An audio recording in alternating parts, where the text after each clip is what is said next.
Can't remember what day it is, but, I know the day is Sunday, Super Bowl Sunday. But with regards to what day it is, I think it's 56 or 57. I'll put it up there in the corner. Okay, another cold one. In the 30s, 3 minutes and I'm out. So I want to talk to you real fast about don't be afraid to stand on your own too. That's in regards to what you believe in. Especially when it's family members involved, people that you love and love you can put the pressure on you to go against what you know what is right, you know what I mean? And I had to come to that conclusion years ago and be able to stand on my own too, especially the people I love the most, because sometimes you know what's right for you. And they think something else is right, but you know what's right. Everyone that knows me knows that no one had a bigger impact in my life than Jesus, number one, and then Thelma, my mama, number two, in that order. And for the most part, I listened to my mother with most of her advice, but at a certain point, certain things I knew was right for me, and she had a different opinion on. She didn't think I should go into the Marines. Thought it would be kind of hard and so tough. Why do that?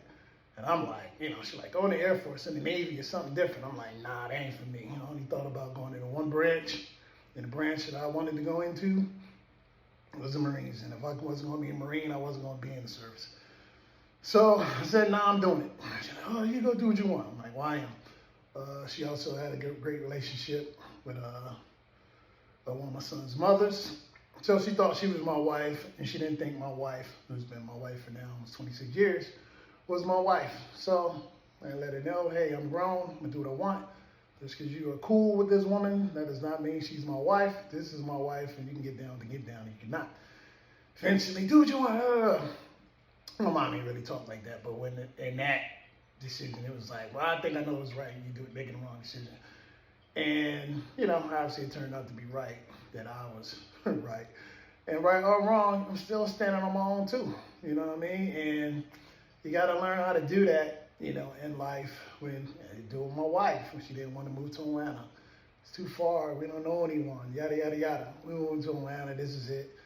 I brought her here for a couple of vacations to get her on board with the idea.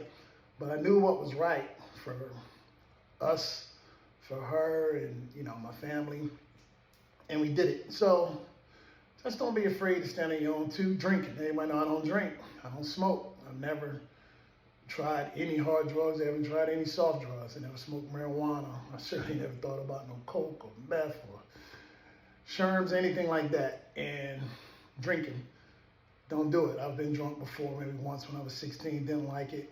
And, just haven't drunk really since then. I drank a Zima when I ran into a senior drill instructor at a base, and he just insisted upon buying me a drink. So I drank a Zima, maybe half of that. However, I used to front for many years like I drunk, like I did drink alcohol, and I would, fake the funk. And then eventually I got to my own space where it's like, I don't got a front, and I can stand on my own too about not drinking, about doing what I do. And get to that in your life. Whatever you do or don't do, stand on that. And don't be afraid to be backed down by, maybe society's norms. That's it. I'm out.